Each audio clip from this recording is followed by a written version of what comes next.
of Talking Ball with the Duke Scoop. Jack here, and talking about some predictions for Duke heading into next season.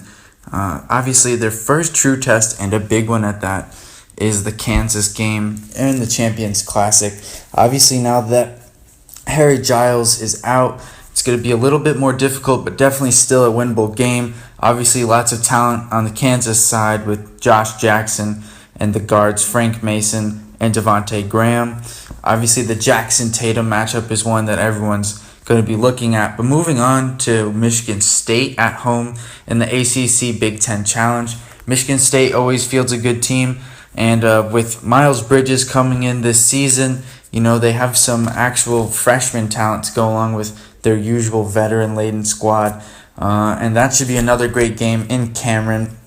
Now, those are their two tests in the non-conference. Looking at some conference games, I see Louisville, NC State, Virginia, and of course the Carolina games all potentially being tough. Starting back with Louisville, Donovan Mitchell, VJ King, Deng Adele. There's a lot of talent on that team, and a Rick Pitino team is going to press.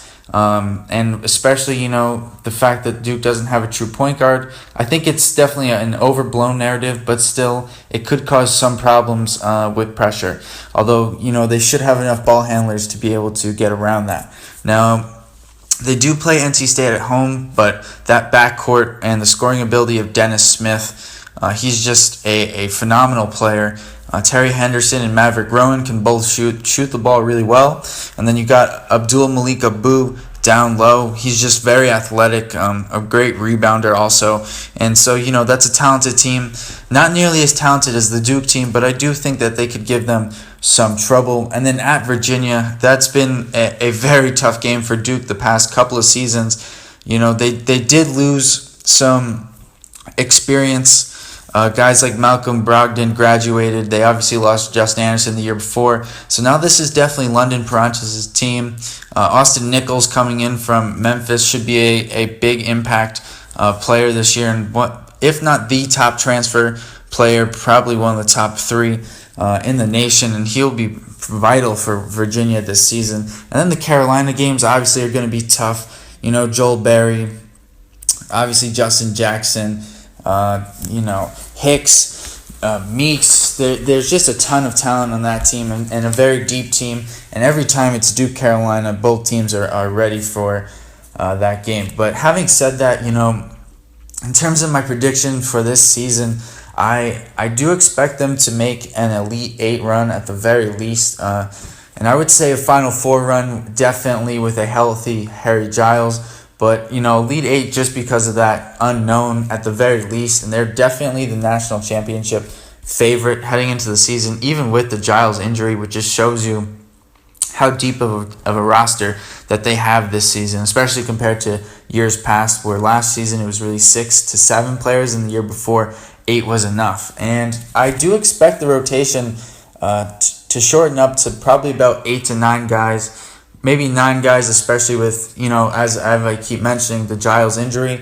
And those 8 guys are definitely going to be Grayson Allen and Emile Jefferson and Matt Jones. And even, Luke Kennard definitely is going to be a big factor there. Frank Jackson, Marquise Bolden, Tatum, Harry Giles. And then I could definitely see either Chase Jeter or Javin DeLaurier being the 8th, 9th, or the 9th or 10th guy in there, depending especially on Giles' health, and who knows what other injuries the team could have. But also, I do definitely anticipate one player transferring out to another school at the midseason mark, just to try to get some playing time, because the guys, they are about 12, 13 deep, and so there are going to be guys who aren't playing nearly as much as they could or definitely would on another team. And so that's just how it works. Unfortunately, playing time, you can't let everybody play.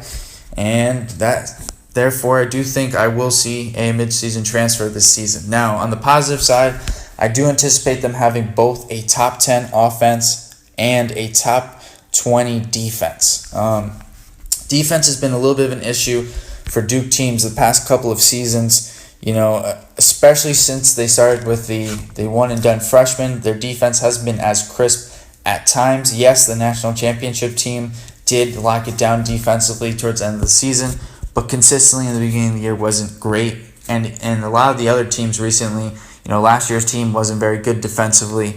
The Jabari Parker year, the team wasn't very good defensively as well. And so this year, though, I do expect that narrative to change and them to return to being a defensive Duke team, getting in the passing lanes, being a general pest, and maybe playing some more pressure, especially with the depth that they have.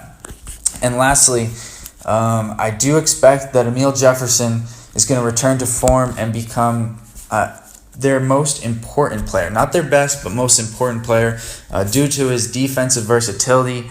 He can guard down the perimeter, guard down low. He's one of the best offensive rebounders in the conference, if not the nation, and he is a very underrated passer as well. And so, guys, those are the predictions and, the schedule in terms of tough games that I see for Duke heading into next season. Let me know what your predictions are. What games do you think are tough? And please subscribe. Thank you.